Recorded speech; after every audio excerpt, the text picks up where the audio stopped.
welcome to a brand new episode of Sipping Tea with Suzanne. I am, of course, your fabulous host, Positively Suzanne. And this is the second show of the day. And I am so excited to have with me in the studio the only, the authentically Miss Stephanie Williams. Hey, very happy to be here. I'm glad that you have me on today. Thank I'm you. so excited. Listen, it was you, but My schedule's not as flexible as I'd like it to be, but I'm definitely happy to be here. You have all of me, my full attention.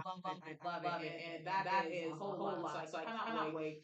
Before we go on, I do want to say thank you to my subscribers and my viewers. Thank you for tuning in week after week, whether it's on YouTube or Facebook. I appreciate you. Thank you for your questions, your feedback. For those who would like to recommend a guest, please do so at Suzanne at PositiveSuzanne.com. And I will also love to thank my executive producer, Paul Anderson, and also our official photographer for making the magic happen week after week. I do want to shout out today, immediately after the show, I will be attending Denim Day, one put on by the Miss Wendy Souza. It's going to be at the White Room tonight. And in honor of Denim Day, that is why I'm wearing denim. Well, my interpretation of denim. Did you know you can interpret denim? I do now. I do now. And it looks fabulous. Well, thank you, darling. Thank you. Well, so excited to have you on the show. I appreciate it. I've been trying, but somebody has a busy schedule between work and vacation and just being an all-around fabulous. You've been busy, but I appreciate you saying yes. Absolutely. All right. So let's well, there's a couple of things. Let me pour the tea first. Okay. Let me pour the tea because This is really tea, y'all. It's nothing but tea, which is good. This is tea. You know how you asked me if it's really tea? It is really tea. When I watch, I've been wondering what's in the cup. But now I know. It's tea. Well, today you will definitely wonder what we're sipping. So listen, Queen. Again, welcome. And the funny thing is, so I shared that I got you Sis Summit, how I met you. I was talking to someone, a mutual person that we know, and I had said to them I was applying for a role at DEI. And they're like, oh, this person was just admitted to, not admitted, like, I think at that time I was just hired with the you were just hired, or you probably say admitted is right. But we're gonna leave that right there. We're gonna leave that there, folks. That's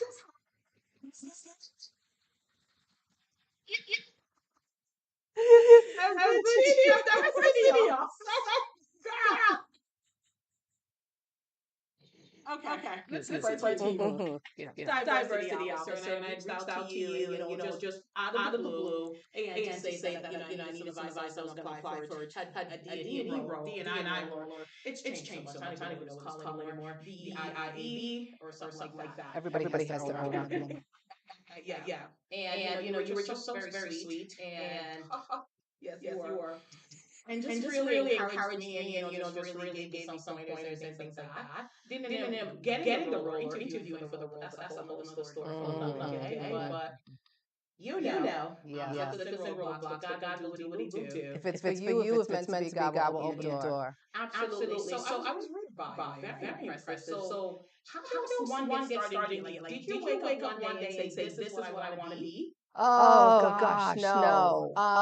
This is a good question. So how did I get started? I think through it's my professional experience. Part of it is my educational background, and also my personal experience. And so growing up, having a lot of these experiences, real world around either anti-oppression or racism, right? And I to grasp what it was. Sometimes I thought people were just in a bad mood all the time, right? And really didn't know what it was that I was experiencing, or these subtle microaggressions. And I use the term microaggressions, but aggression is aggression, micro, macro, whatever it is. So I want to make that clear. And really not understanding it. And the more I got into my degree, my undergrad is in psychology, the more I wanted to learn and study about racism in America, specifically within the U.S. And so the more I learned, I just was I was locked in. Because these are all things that we don't learn in K through 12. And most of the time we're not having these conversations in our home.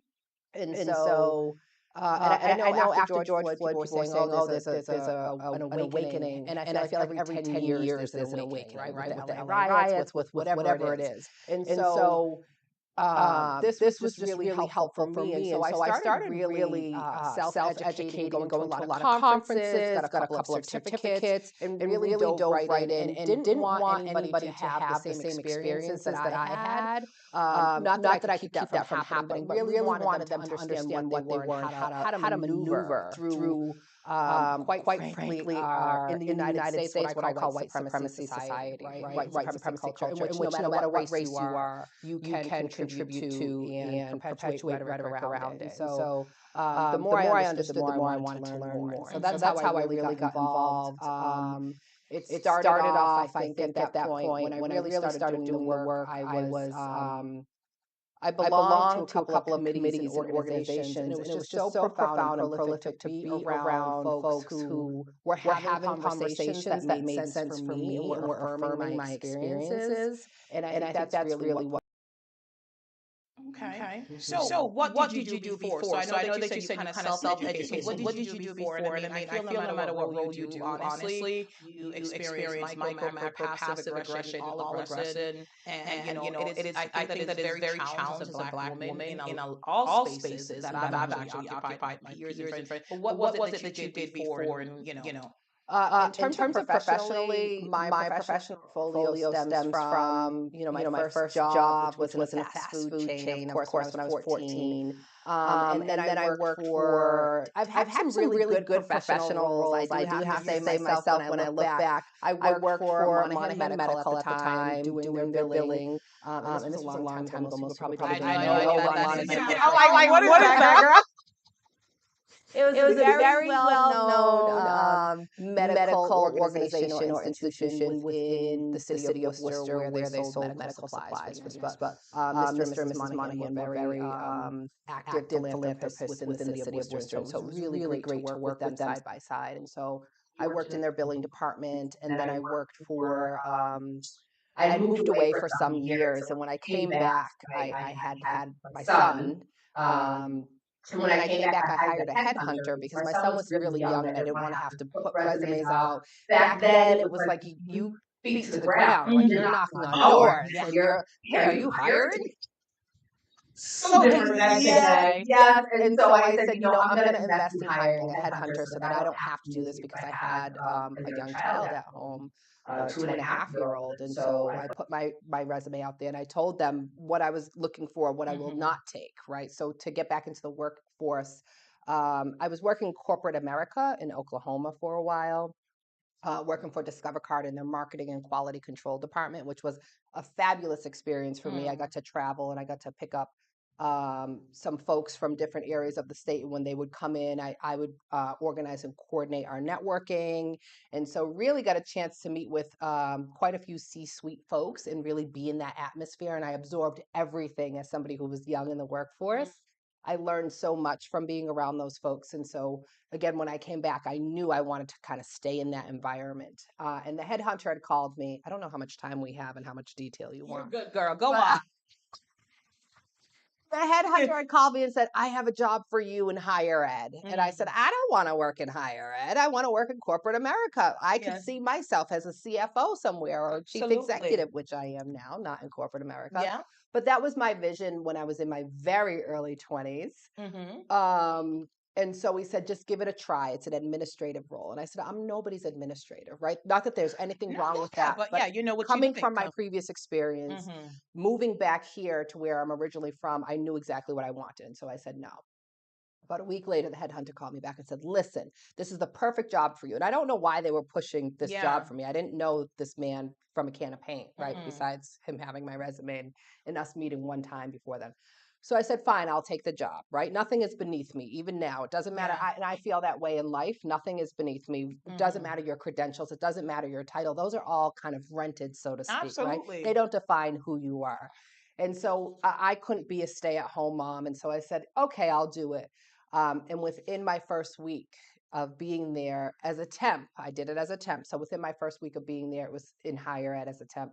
They said, we want to hire you full time as a counselor, as an admissions counselor to do recruitment for a DEI recruitment for the most part. And so I said, sure, why not? So that was just a great experience being a new mom. It was a little difficult to have a newborn at home, not newborn. He was 2.5 at that time, but a toddler at home and travel. So I traveled at least 6 months out of the year. Wow. And so that was a fantastic experience as well, just meeting people and exposure to so many different places and states around the country. And then I said, I really didn't want to travel. I started sitting on committees, right? That was the first for me. Again, still in my very early 20s. And then it went from sitting on committees to sitting on boards. Um, and that was a huge responsibility. And one of the first boards I ever sat on was United Way Women's Initiative Board. And to be in a room with like-minded folks and women who were so powerful in their own right and so knowledgeable really nurtured my desire to want to grow on a personal and professional level. And so, again, having my background, having my experience, I said, I want to do more around folks that look like me, right? So that this experience doesn't happen. And also being in that education, I saw really how the education system was the disparate impact between students of color in general and their white counterparts. They were having a completely different experience. They were. And I was just appalled by that. And I thought, I was recruitment at the time. And I said, I don't want to be a part of the system that brings these folks in and then lets them down once they're here, because that has a generational impact on them, right? A lot of the parents I were meeting was working 3 or 4 jobs to send their one child, their eldest usually, to college. And then we really weren't doing them, we were doing them a disservice, so to speak. And so I just saw how it was a revolving door. And I said, I don't want to be a part of that. I loved higher ed, come to find out. I loved higher ed. That's where my heart is. That's where my passion is, even till this day. And so I said I wanted to do more. And I became, rather than the recruitment side, I started doing multicultural affairs. Back then, about 20 years ago, it was multicultural affairs. But I've learned, it's more about cultural competence. But my framework back then was a social justice framework. So it's a little bit different from DEI now, what you see it depending on where you are. And so I was just so passionate about that, loved that, went on to work at TJ Maxx Corporation, went on to work for state government, went on to work for municipality, and then really decided that I wanted to really I felt like there were skills that weren't being put to use, right? And I also understand a woman of a certain age. I have an MBA, and I wanted to really diversify my professional portfolio. One of the experiences I had, and it's true, don't block your blessings. So when I was in higher ed, I dibbled and dabbled in a little bit in terms of teaching, first year experience, academic advising, study abroad. And I was like, I'm not doing all of this. This is too much. But it was a blessing in disguise, because all of these experiences have come full circle and really has allowed me to have the skills needed to have the full acumen to be successful in this role, because a lot of it is change management, organizational change, project management, and really leadership, leading folks and kind of shepherding folks to do the work in an executive level. And so I'm very grateful for it. So just a really diverse professional portfolio that has helped me do this in different arenas and genres, so to speak. And it's been a different experience in all of them. But my heart is absolutely in higher education. I don't work with students directly, but I am student focused. Well, I mean, you're like, la la. I'll slip to that. But I get it. I mean, you can't. You have folks that do work directly with the students. So, but let me ask you this, because you're passionate about DEI. You're in a space, and it's a inaugural role. And so, what was that like going into a role that I find that a lot of DEI roles are just placeholders, and you're not able to actually fully execute like the mission that they even hire you, and they bring folks on board. So how is that for you in an inaugural role? I'll say this kind of caveat before I answer, is that yes, a lot of times in these roles now, they hire you because you're different and you have an expertise in which they're lacking. But when you get in there, if it's not palatable for them, And if you take them out of their comfort zone, the leader, when I say them, it's leaders of the organization and Absolutely. decision makers, then there's pushback and they don't want you anymore. Or you're the outlier, or you're making them do extra work, even though it's not extra, or something that puts them outside of what they're used to doing, right? And so especially if you don't have a department or a team, what I call the lonely only. Yes. So being in an inaugural role, I think it does take a special person. I have to admit, I definitely feel like I'm built for this work. It does take a special person to do this work. And it's always a challenge to be an inaugural role. It's not like a business office where you walk in and you have another office to model from, or you're passing on, taking the torch from somebody else, or it's as clear cut as possible. You're in a system that wasn't designed for you, trying to make change and make walkways and avenues for folks who usually aren't the decision makers, right? And so it was very challenging in my current role to come in an inaugural role, but I have had the support in terms of folks really welcoming it and wanting it and being prepared to know. So the employees were prepared. What I also appreciated is there wasn't a specific incident that took place that caused, right? So a lot of times in these DEI roles, There was no Starbucks calling right, the cops on somebody where using their Wi-Fi. Okay. yes, yes. And there's Okay. no right or wrong way to get into the position. I want to be very clear Yeah. about that, because I know there's a lot of dispute in this field about, how did you get there? Did you get there? DEI, now they're saying didn't earn it. That's what the acronym stands for, right? Yes. So I want to be very clear. I've earned it.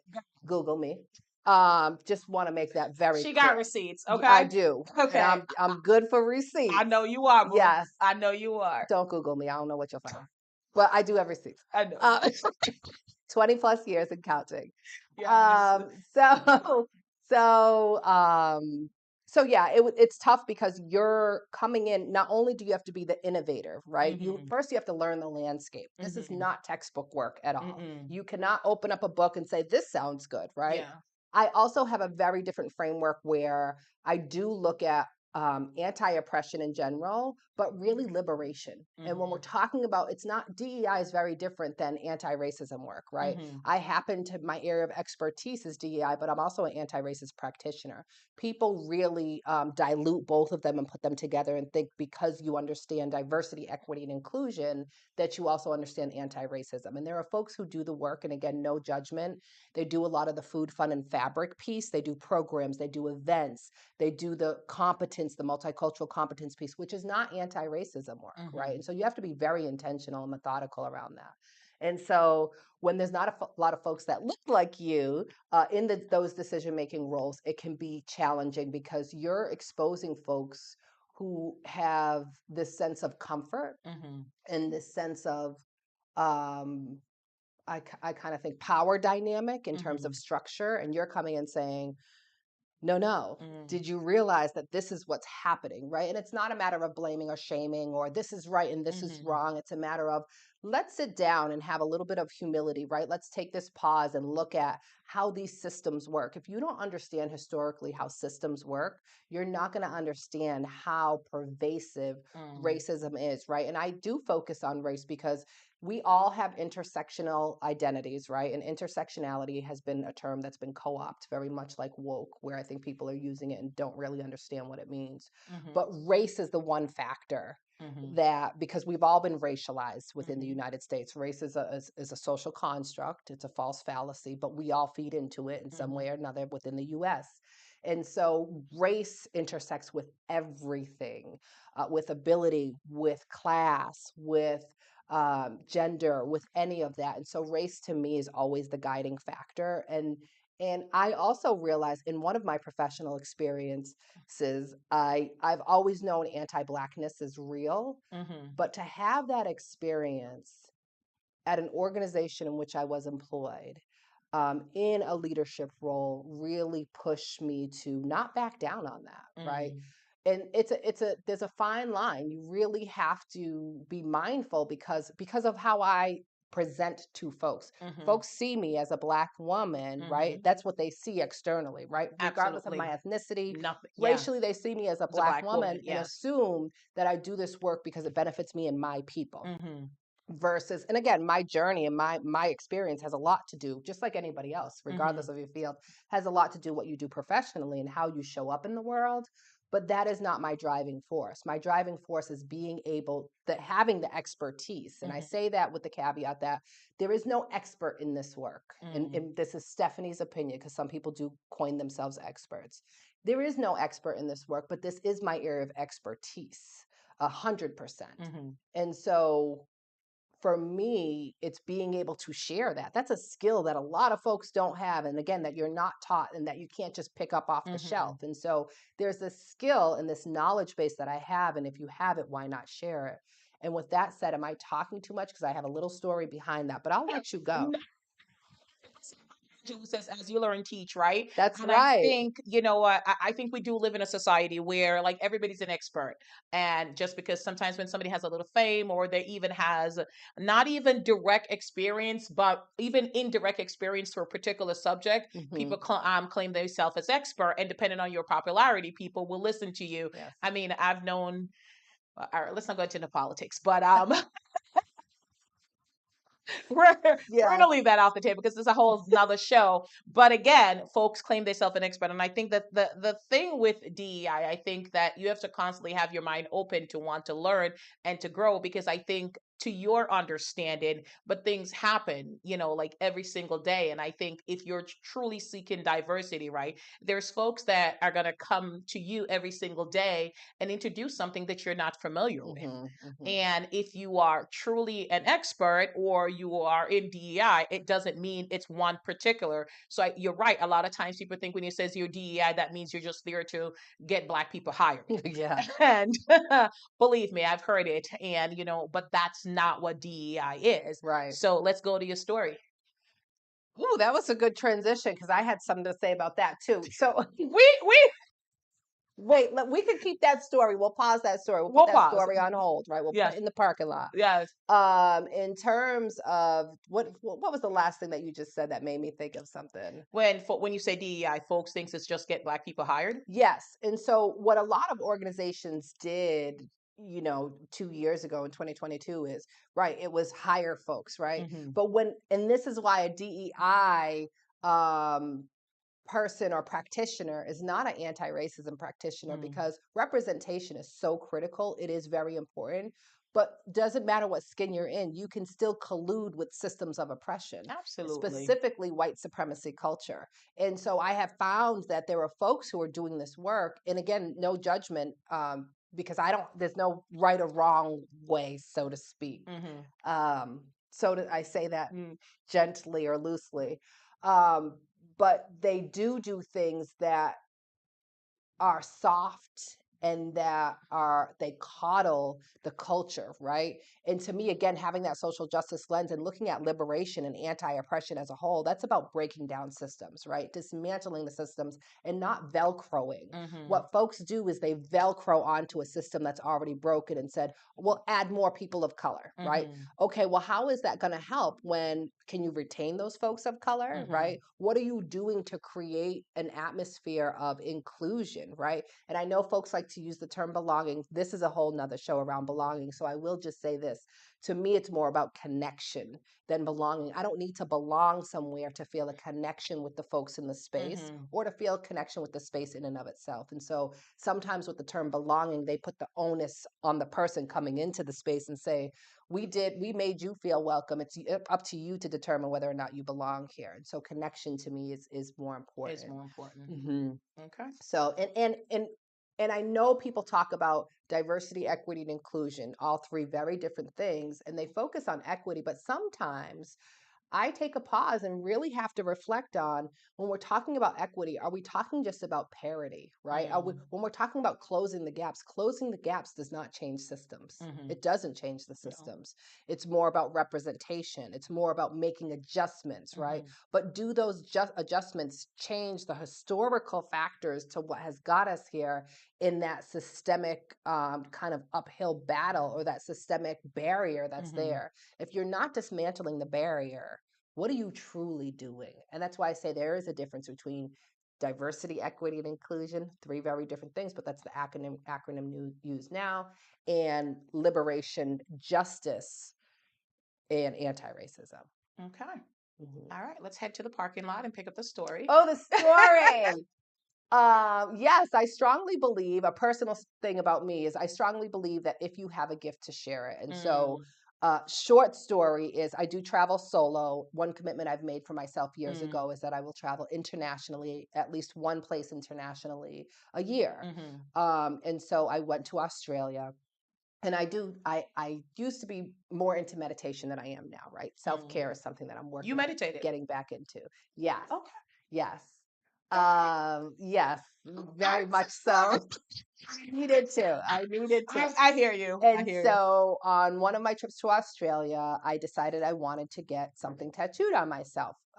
It's a term called ikigai, which is a Japanese saying, and it's in short. There's kind of rules to it, 10 rules to it, but in short, it's find what you love that you love to wake up to every morning that gives you passion and drive and desire. Be good at it and then share it with the world, right? Wow. Again, that's a short synopsis of it. And so I go to Australia, and I was actually on a reality TV show in Australia on my vacation at a Okay, tattoo tell me shop. what it is so I can look it up. No. So I go into shop, and it's this reality TV show filming, and they're like, yeah, come back, this is great. And I was like, I don't know if I want to be on reality. I'm like telling all my business, not realizing that this is going to be live. Yeah. So I'm like, no, let's reconsider that. So I go into another tattoo place the next day. And the woman just wasn't being very helpful. So I said, you know what, I'm not going to go here, right? Sometimes closed doors aren't rejection, it's protection, right? I truly believe in that. God is good. And so I go to the third place. Mind you, I'm not a big tattoo person, right? And in my family growing up, for me and my family, it wasn't ladylike, right? Like Yes. when we talk about standards and we talk about socialization, it wasn't ladylike for women to get tattoos. Nevertheless, get a tattoo in a place where people can see, right? Like back then, you weren't going to get a job. You were going to be shunned. You were a hooligan if you had a tattoo. Right, right. So all of these like myths around this. With the respect to the time, right? So this was years ago. And so I said, you know what, screw it. I'm going to get a tattoo where people can see it, where I can see it too, right? So this was a big deal for me culturally based on how I was raised. And so I go into the tattoo shop, and the woman's like, I really don't know. Like I wanted a certain design and I wanted a certain font. And she's like, I really don't know. So she's giving me like these standardized fonts. And I said, I don't want something that everybody else has. I don't want to pick something off the wall. This truly means something to me. So this woman comes out from the back, and she said, I overheard you talking, and I heard you say ikigai. She said, I'm Japanese. I'm from Japan. Mind you, I'm meeting her in Australia. And I said, no way. The front door. I said something a little different. This is probably rated G. This is probably rated G. It is. Okay. I'm pretty sure you did, but go on. Yes. So she says, I know exactly what ikigai did and what ikigai is, and I would be honored to do your tattoo. She had just gotten married. She'd only been in Australia for 6 weeks. She married an Australian man, so just moved down there. So she said, I'd be honored. So she did do my tattoo. We still talk to this day. So she did my tattoo and my tattoo. So she said, you're getting it upside down. It's supposed to face people. I said, no, this is for me. Right? This is my reminder. I need it to face me. And so I got ikigai tattooed on me to remind me life is very short. It is. We are very fragile as human beings. And for me, it is so important. I say no a lot. Folks who know me know that I have no problem with saying no. I'm aware. Yep. Because I know what boundaries are for me, right? It's not to dictate other people how they're going to treat you, what they're going to do. These are my boundaries that I create for myself. And so self-care is very important for me. And so having this reminder of what I love is working around diversity, equity, inclusion, social justice, liberation, anti-oppression, anti-racism. That is all in my blood, right? It's not just a passion, because passion alone does not keep you going. No, Lord knows it wears off. It wanes. It does. It does. It's like motivation, right?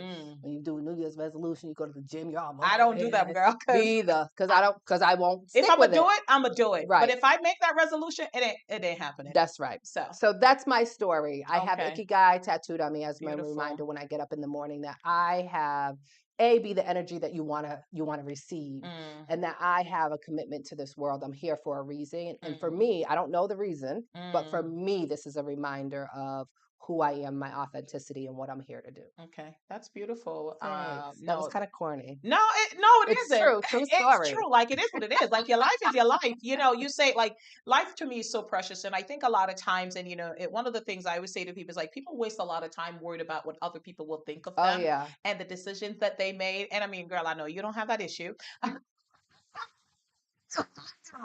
No. But you know what? I think that, and I think if more, I really wish more people will adopt that and not being selfish or, in any other thing. But I think when you realize that every single person, whatever you present to them, they might want it differently. That's They right. might want you taller, shorter, fatter, That's thinner, right. like, whatever it is. And there is absolutely no way that you can please everyone. Correct. And you shouldn't have to. But, and I don't know if it's social, I mean, we used to have it before, but now, especially with social media, in terms of likes and things like that, folks like, they want to feel validated and, they hold back from moving on something. They're chasing their joy and their passion because they're just so afraid of what others will think. And, Mm-hmm. you're missing out, I think, Yes. on life. And listen, mess up big. I do it all the time. And, I laugh and I just move on. So, how did you come to that decision? I know you said that you wanted to do something for you. Mm-hmm. A lot of people do things for them. And, and I made that decision years ago to travel once a year with my family. But that was based on, at the time, I was a district manager for this company. And they just, when you were a DM, like they had 24-hour I see access how to we're not you. using certain names of certain things. I like it. Yeah. Keep going. Yeah. I'm not. No, I was a district manager for a brand, but and then they felt like they owned me, and they would call me all the time, day and night, like even though you try to set boundaries, and they're like, technically you're not working, you're on vacation. I was like, okay, no, I'm leaving the country because at that time we didn't have good cell phones, right? It was Mm-hmm. single, it was $1 a minute, it didn't work in foreign I'm countries. mad that you know all of this information. Go ahead. Go I ahead. remember because it was quite painful. I paid a bill for like $500 and something once, and I never forgot. Like, Oh, yeah, like roaming fees, like right? Weren't they like called roaming fees or everywhere. something? Yes, You I could do remember. I you do remember. roamed. That's true. I do remember. Absolutely. I got one of those bills once from going to New York. Yes, Yes, roamed, yes. and then somebody would call you and like hang up and say, "Call me back," and it was Because just if they don't have the same service, you would. exactly. Yes, Girl, remember the things we used to I do. I do. I remember you've got mail. do? Exactly. I remember lines. Keep going. Exactly, girl. So that's honestly one of the reasons why I made the decision. Like, if I'm out of the country, they just can't get in touch with me. Yes. So that was, my decision. But what was the reason behind you deciding, like, and you were going to travel solo? Because that is also, I know you're like, no, it's not brave, but it is. Because we hear so many stories about female travelers, Black Yes. female travelers, and just the dangers that they face. So what made you make that decision? And, you know, you continue to do it to this day. I do continue to do them. Yes, yes. That's a great question. So my reason behind it is a little personal. I Oh, don't then know don't if I share. want to share it No, don't here share it. on Don't this share it. platform. Don't share it. However, it was important for me to commit something to myself after a very tragic experience, to commit something to do for myself where I can do me, whatever that looks like, right? Although I love my girlfriends, I love my family, but really being able to get up in the morning and decide if I want to swim with sharks and not have to say, hey, do you want to do it? Because my girlfriends would be like, hell no.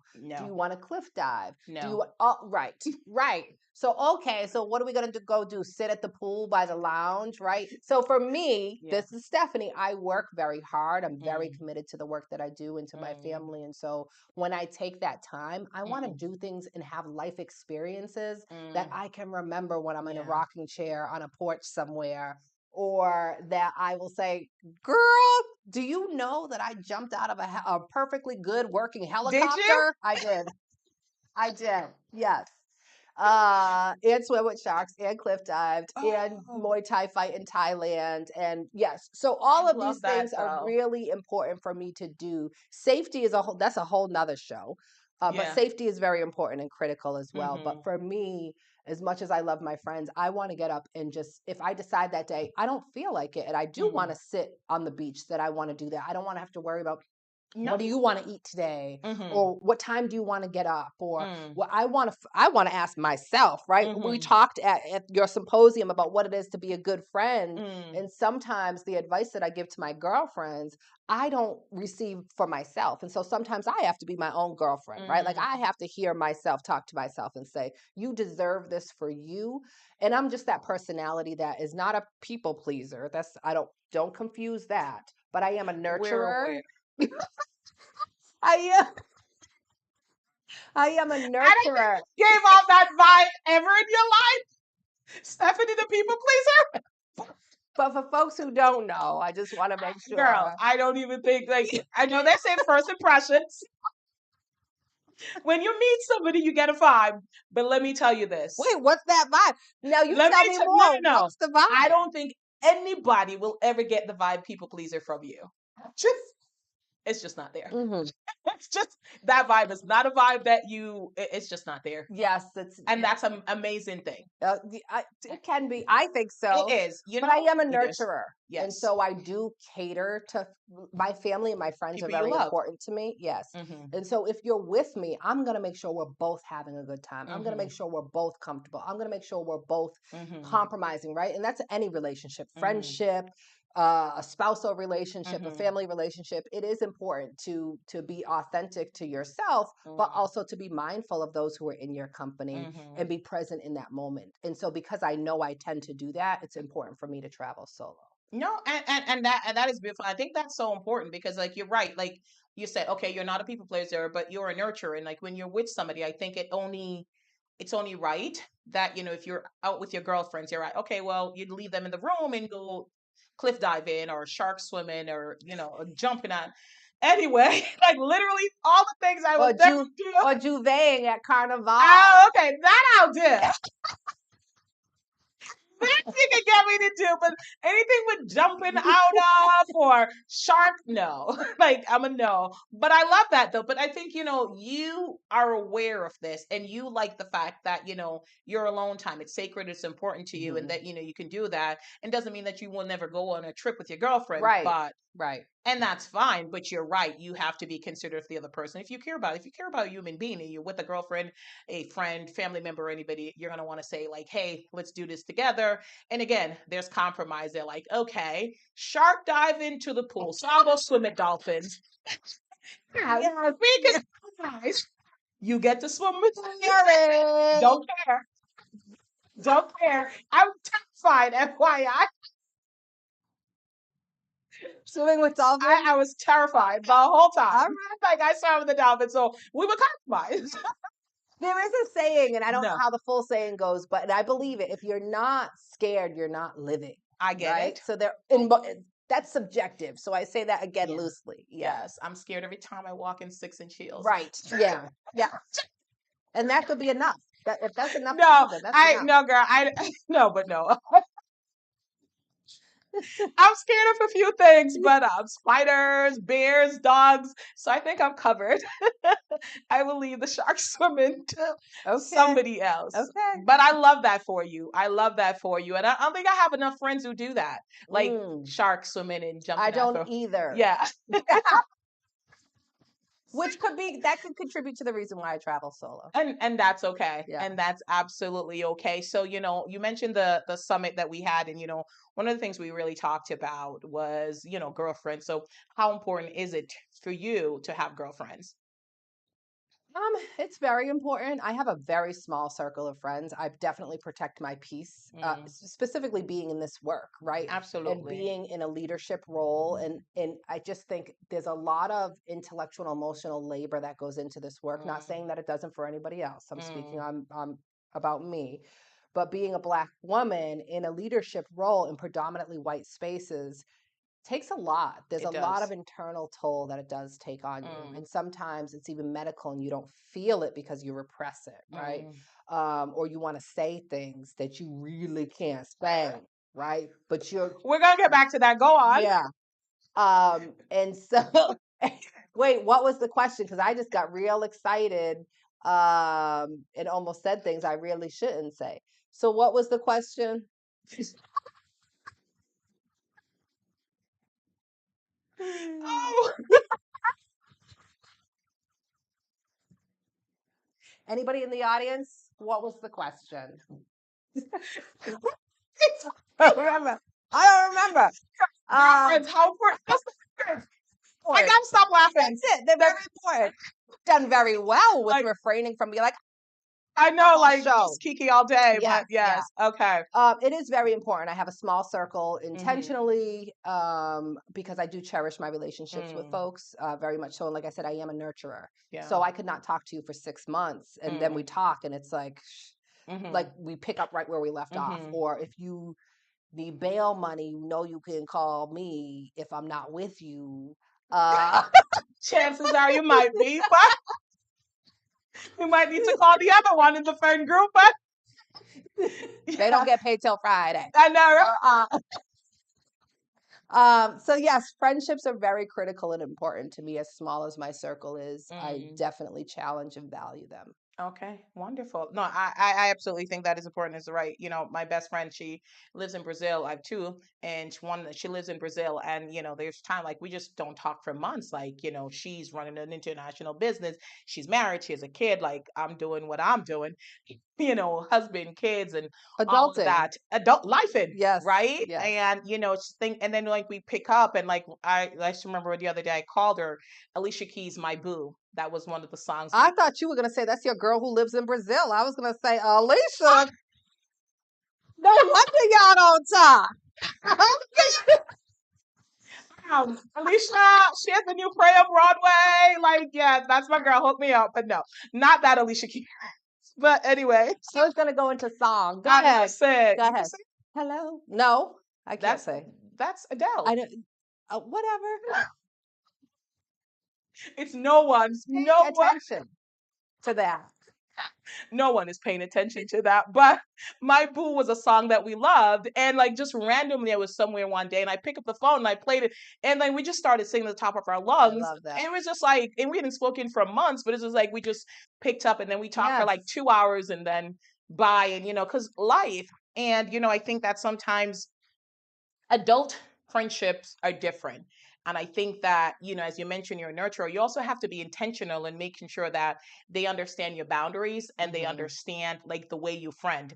Because I think some people like if you don't talk to them for 2 weeks, like if you, as you are, don't talk to someone for 2 weeks and then they call like, oh my God, you never call me, blah, blah, blah. Like that would get tedious. They can't be I can love them from afar. Exactly. But if that's what friendship means to you, I cannot provide that for you. So that's one thing I also have learned about myself through people don't look like what they've been through. Right. And thank God. Thank you, Jesus. Yes. And so I think my scars that I have from my life experiences and my traumas, I've built off of them to make me a stronger, better person versus having them pull me down. Right.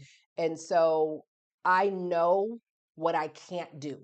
Right. And I know what I won't do.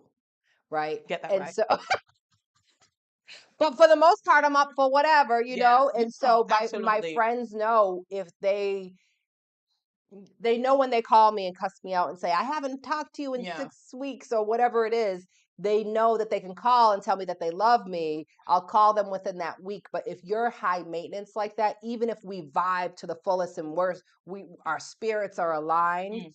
I'm not even that high maintenance with myself, right? I don't even check in with myself all of the time. Because sometimes I'm too focused on work and I know that that's something I need to rein in. And so to have the responsibility to do that with somebody else other than your significant partner, it's just too much work for me. So I think as adults, and I think we have to get critical about, we have to talk about, not critical, but we have to get serious about and intentional about friendship. And we have to be able to have conversation, break up with friends. We have to have conversation where we can say like, hey, listen, like we're just not meant to be friends in that area because I know certain things that I don't allow. Like I don't allow fake friendship. Like, like even insult me in a way that like you pretend it's a compliment when it's not. Like so those toxic backhanded compliments. I don't like those types of friendships. So like if I'm with you and I get that energy and a whiff of it, I'm out. Right. Like the Real Housewife friendships, those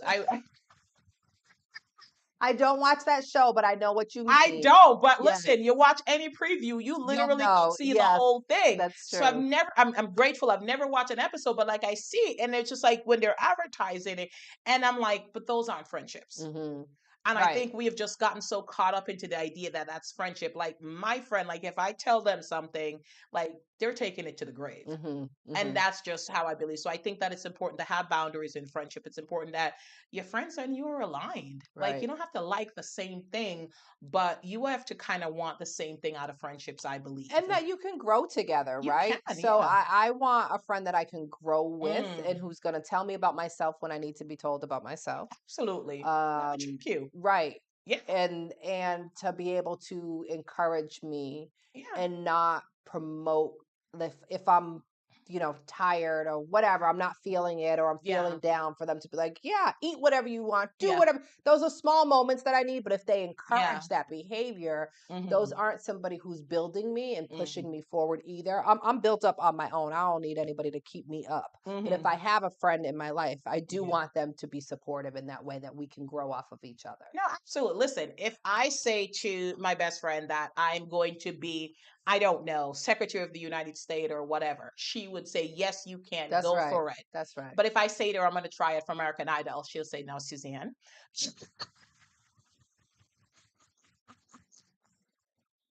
What, you don't want to try the singing? She will be like, girl, you know I'm in the front row cheering for you. But no, let's run. Those are the That's it. friends you Those need. are the friends that I need. And Yeah. that's why I've had them for over 20 years. And like I love them because like I said, they believe in me wholeheartedly. Yes. But they will always say, like, girl, I will support you, but you know, Mm-hmm. you Yeah. know. You know. So let me ask you this, and I know we keep going back to that, but I always find it so fascinating how hard it is to show how hard it is for you to show up as your true authentic self in these spaces that you are at sea levels and they're primarily the Caucasian spaces and you have to show up as you and sometimes leave a lot of things unsaid but still feel like you represented yourself the way you wanted to. Hmm. I feel like I always represent myself the way I have earlier in my career, Mhm. right? So these are all lessons learned where Yeah, I yeah. am today, right? Mhm. And early in my career, I have had moments where I didn't show up as Mm. myself, right? I feel like I'm always going to be myself. I've always been authentic to my true self, but there is something called shifting, right? Mm. And that's realistic. I mean, the Mm. way I am with my girlfriends when I'm kiki and acting up, I'm not going to be that way at work, You or can't. I'm not going to behave that way around my son, right? Because I'm Mm. setting an example, Mm. or whatever it is. And so there is a thing called shifting, but I feel like I'm bicultural, right? To me, Mm. that's like being biracial, right? Mm. That's like being bicultural. That's like being bilingual, right? Mm. To me, that's the skill, right? That's the Yeah. magic of it all, is to know how to navigate and balance that. And so it's tough where I want to say like, this is G. Where I want to say things where I'm like, I know y'all didn't just say that, right? Like, Mm. or I know you didn't have the audacity, Mm. or what the did you get the sense? Did you beat that out, Paul? He said thank you. Yeah, please and thank you. That wasn't me. That was the censor. So those are the things that I can't do, Yeah. that I would internalize, right? And get really upset, right? And Mm. then go home and like, those are the things where I say it takes a Mm. toll on you. It does. It does. It But does. no, I always show up as me because Mm. nobody can do it better, right? Mm. And I make sure that when spaces know, so even getting hired in this position, right? Mm. In any position I've had. Yeah. Yeah. I Yeah. always say, don't hire me if, right? Mhm. Don't hire me if you want the food, fun, and fabric. Mm. Don't hire me if you want a token. Mm. Don't hire me if, so I know what I'm bringing to the table and I Mm. make sure that it's very clear. So I'm not wasting their time and they're not wasting mine, Mhm. right? We just talked about how valuable time and life is, right? Mm. And so they already know what they're going to get in all Mhm. fairness and out of respect for them before I Mhm. walk in the door. Okay. Now, if you're confused, we have a problem because you Mm. knew what you were getting, right? Yes. And there are times where my tone can change, and how stern I am can change, Mhm. but you're still getting regular schmegular Stephanie in 100%. every form. In every form. Yes. There may be times that I'm sitting tall and buttoned up, but what you see is what you get. Right. Yeah, I'm not hiding any of this. We're aware. So I love that. I don't know if everybody loves that or not, but that's not my concern, you know? So can't. I actually do. I love people who show up as themselves, and you know what? Like, there's never any question because you never have to worry where you stand. Mhm. Like, and I like that. Like, I am just maybe because I never did it in high school, maybe because I never dated in high school. I never like, does he like me? Does he not like me? So Mhm. I never had to deal with that. So I don't like to feel unsure of like I can sense energy, if I want to be around someone or not. So I think In high school, I wasn't where I am today. I was like, does he like me? Doesn't he like me? Does she like me? Doesn't she like me? I don't care, but I'm curious. I'm asking for a friend. So in high school, it was a little different. okay, I'll, okay, yeah, I did in childhood. To each his own. So not everyone is as confident as you, my darling. So for those that are in the DEI space and or the whatever the term is now, and they're not as confident and they are feeling afraid of showing up as their yeah. authentic self, like what advice do you have to offer them? That's a really great question. A couple of weeks ago, I belonged to NCBAA, National Chapter So, of Black. so many acronyms. Yes, there are a lot of acronyms. And I was asked the same question. I was speaking on a platform and I was asked the same question. And I realized how privileged I was in my answer Mm, because I was saying, then leave. mm, Then leave. yeah. Don't ever stay anywhere where they make it very clear that you're not welcome Mm, and not wanted, mm-hmm, ever. mm-hmm, And if you need to bring a folding table and your own chair, mm, bring it. mm. But that's in my professional career, I've been able to do that. But I say that from a position of power because there are folks who don't have access to that, They right? can't, yeah. Right. They can't for so many reasons. And let me be very clear. I probably have many reasons why I can't, but I Mm, refuse to allow myself to experience anything like that ever again, right? We mm-hmm. don't look like what we've been through. Amen. And so because of these experiences, I won't allow it because I know how fragile and frail life is. And what I bring to the table. And so it's tough to give that advice. I have been blessed to be in the leadership positions in majority of my professional experience. And I say Mm-hmm. that with humility, 100% Mm-hmm. humility. But I've also been in positions where, yeah, you keep your head down Mm. and keep your nose clean and kind of stay quiet. You come in and do your job and then you Go leave, home. right? And that has taught me to like, I don't make friends at work. That has Mm. taught me to create those boundaries at work. So for folks who are in this work and they don't have access to say no, I'm out of here. I would question do you want to stay in this work, right? Because there's a lot, again, invisible intellectual and emotional labor that goes into it. And is that being reciprocated back? Mm-hmm. You're again in systems, this is a systemic thing, and you're giving a lot of yourself around very sensitive topics, right? This Mm-hmm. is around human behavior. There's a lot of emotions involved. Again, it's not like a business office where you're writing up a check and just writing a report, right? And so is that where the line of work you want to be in, and is that the space you should be in? I know that there's a lot of rhetoric around diversity, equity, and inclusion right now, and there's a lot of people who, different states, right, bills, different Florida. states, to many more who are trying to get rid of it, and really the whole co-opting woke and what that means, anti-woke laws. And so, Mm-hmm. but there are also many other places where in which this work is valuable and It is, yeah. critical, right? And so even when I worked in corporate America, like I said, there's a need for it.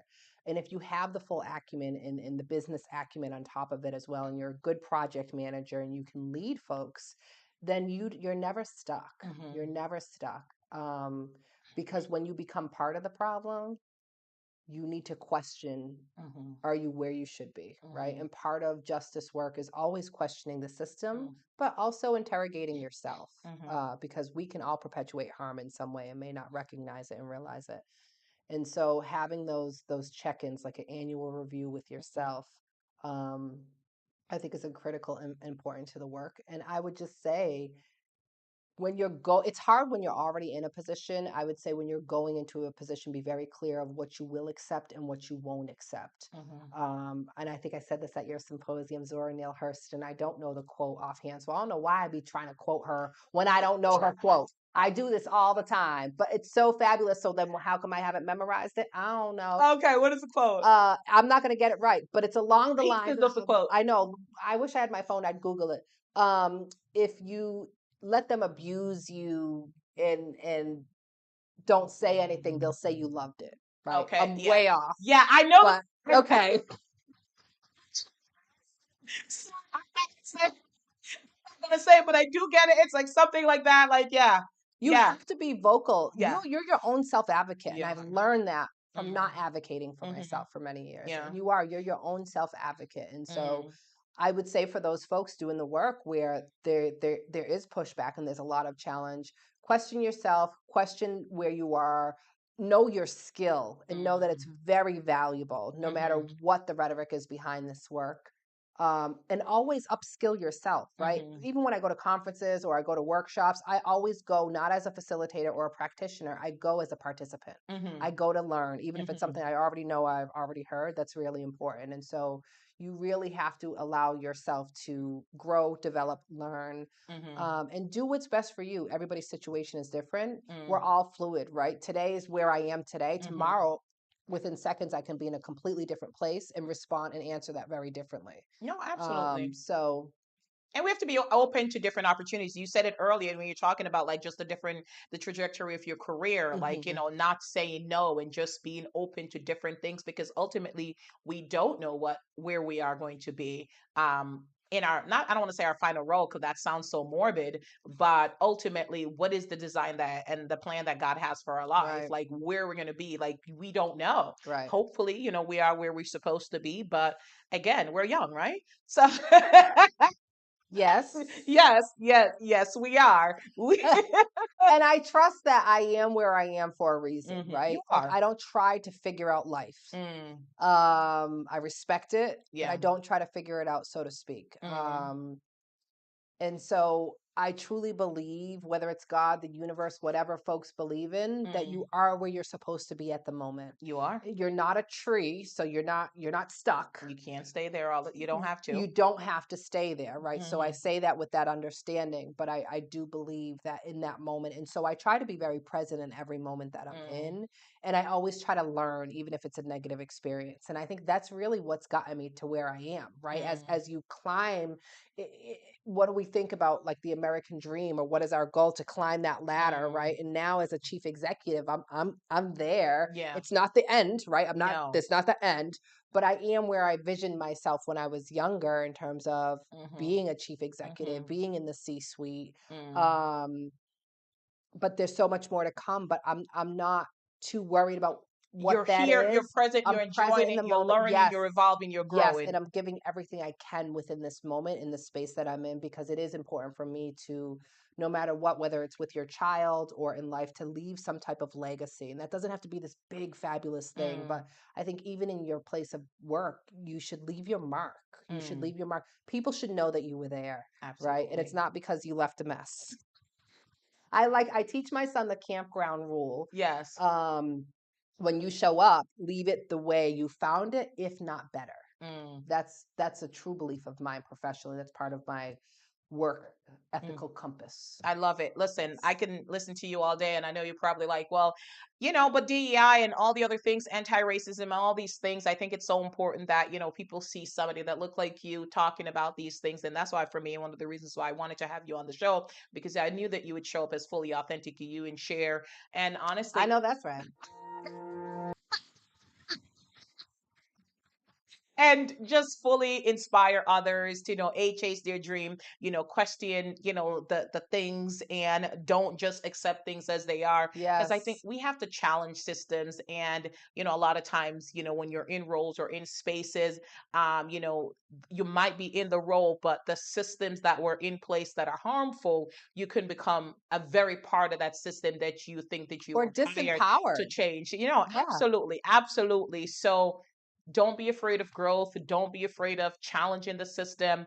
And speak up. Stand strong in who you Speak are. up. Yeah, Speak up. speak up. Yeah. Stand strong in who you are. Right. All right. Like, So yeah. I So hope it was encouraging or no, it empowering. was, and we're gonna both mess this up. It's like if you don't stand for anything, you fall for, like, if you don't stand for something, then you'll you'll fall fall for everything everything. or something like Yes. that. Exactly. So yeah, Was that see, MLK? like or is it Malcolm? Is it Malcolm I don't X? think that was Malcolm. Okay, it's like okay, okay. First of all, no. I need to get a quote dictionary I because know. I'm always quoting here.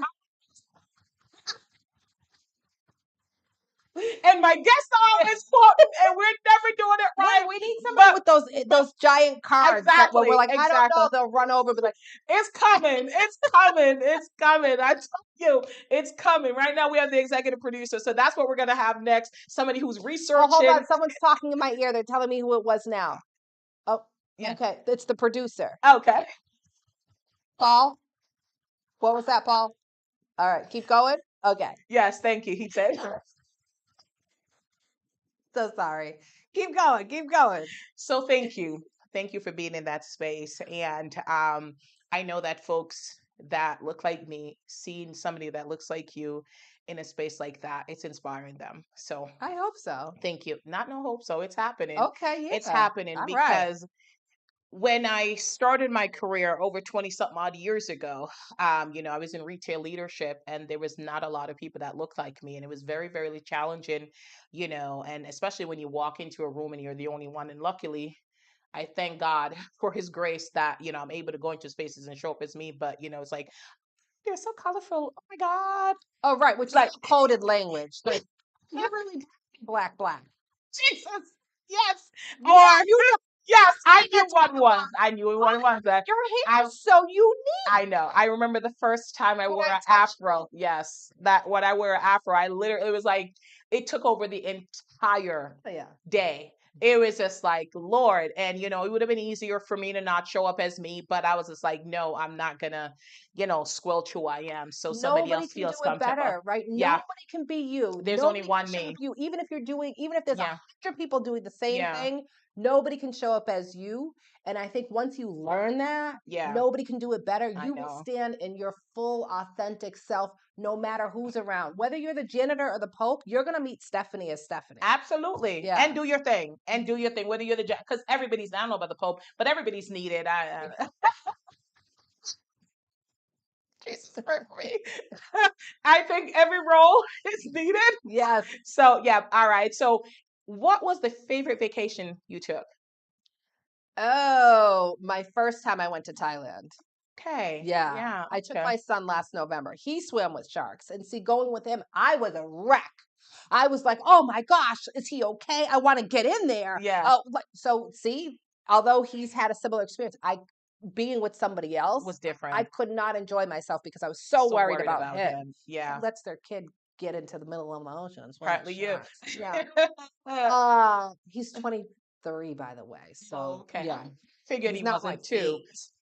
Well, he was 2.5 back again. So, but I figured it was a little older. Yeah. That, yeah, my first time in Thailand was probably my best solo trip. Okay. Ever. Okay. Yeah. Top 3 vacation spaces that you recommend? Thailand. Not Thailand. Thailand. Trinidad and Tobago was really nice. Oh, good. But I went for Carnival. So like there was something going on. Did you wear the outfit? I did. I need pictures. I belong to a band, so you have to register with a band. You can't just like buy your own stuff at Walmart or party and then show up. Yes. You actually have to belong to a band, so that was expensive. Yes, those outfits, but they're works of art though. They are works of art. Yes. So that was fun. And then I would have to say, no, I didn't. All right. Okay, you're having a moment over this. Let's just walk past Australia. Okay. It was good. Oh, okay. All right. Okay. I went to Jamaica, but I did the all-inclusive. Yeah. And I felt like I was on a plantation. Okay. Don't do all-inclusive. So it's for some people. Like cruises are for some people. I went to Cuba. Yeah. Cuba was good. Oh, okay. I don't remember where I went on my cruise, but I just felt like I did the all inclusive, and you're there, you have all the food, you have all the adult So you didn't beverages explore. if that's your thing, right? You don't get off the plantation, right? And then when you do, they're like, sign in and sign out, and it's like, oh my, and like that was just too much. I want to like go explore. I want to immerse myself in the you're going culture. to Chichen Itza, you are hiking up that mountain. Yep. And okay, I love that for Yeah. you. Not for me, but I love that for you. Thank you. Thank you. It's not for everybody. It's not. I mean, know. I'm adventurous to a certain degree, but listen, I truthfully know who I am, and I don't have to pretend or fake it with anyone. I'm like, nah, I am not climbing that mountain with you, boo. But I'll meet you at the bottom. I did hike 6 hours into the jungle to get tattooed with a bamboo stick by a monk.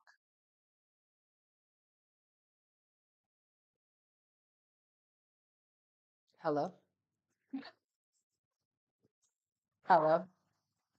I'm sorry, we lost audio. Okay, what? I know.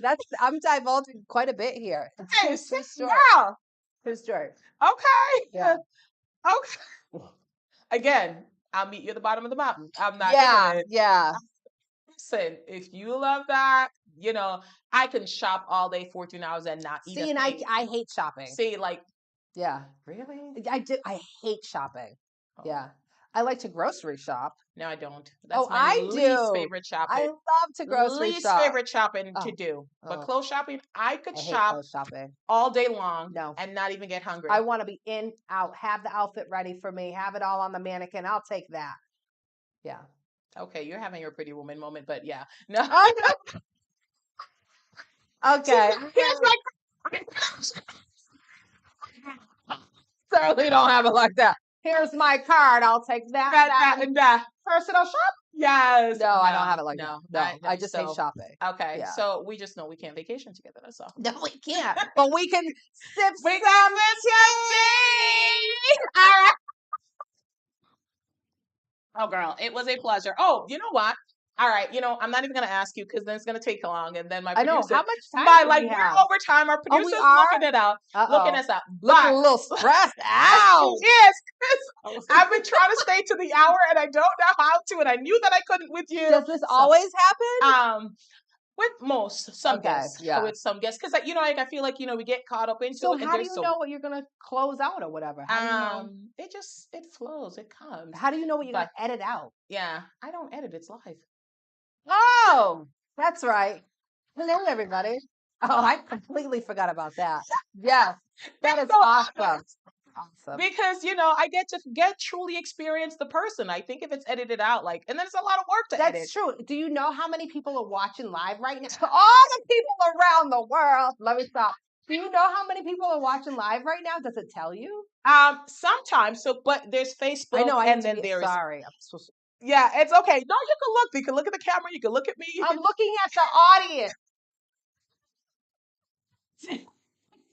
So my family members from Jamaica or my friends from Brazil, folks will join. So I love that.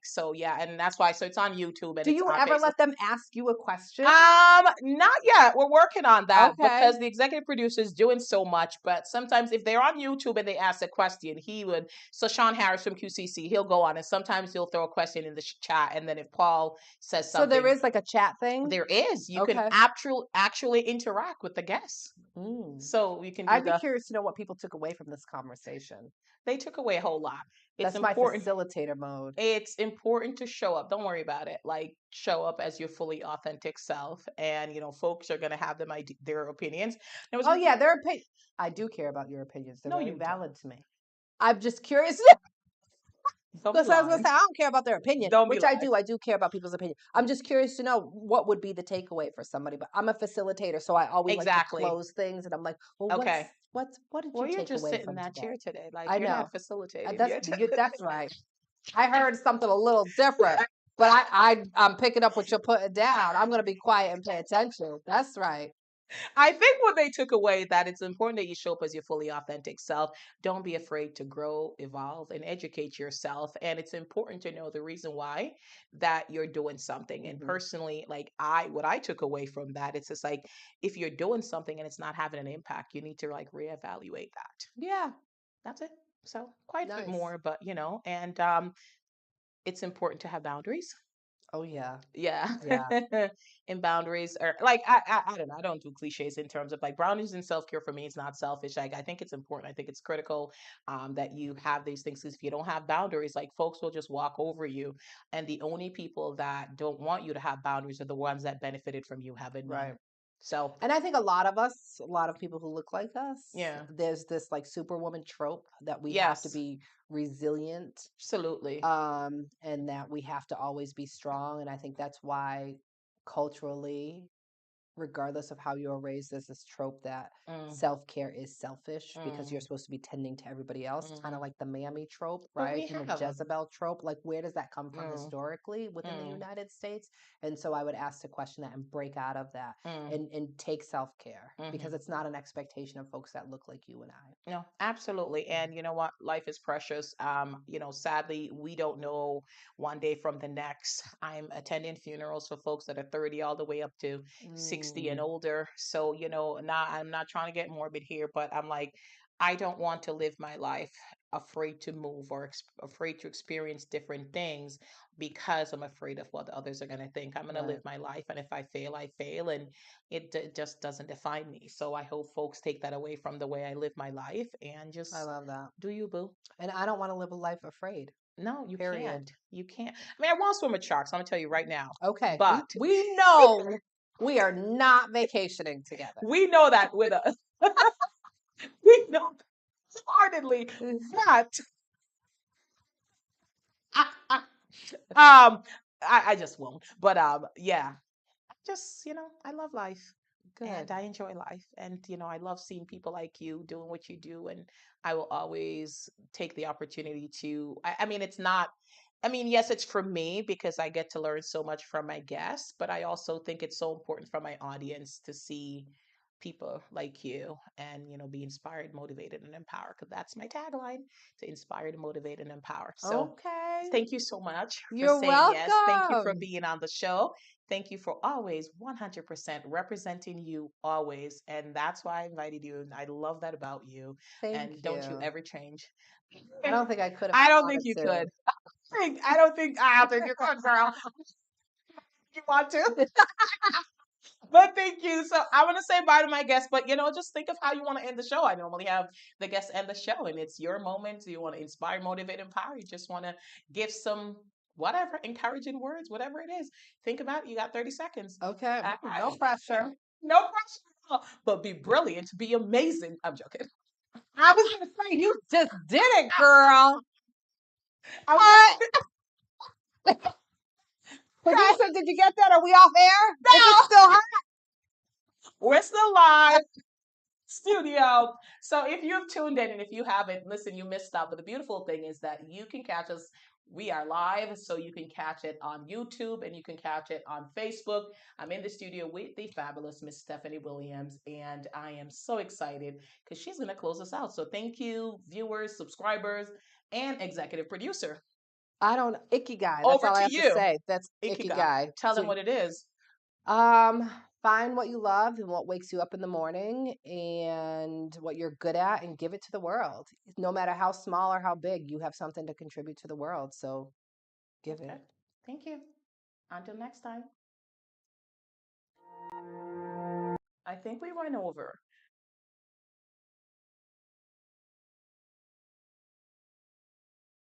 Okay. That's awesome.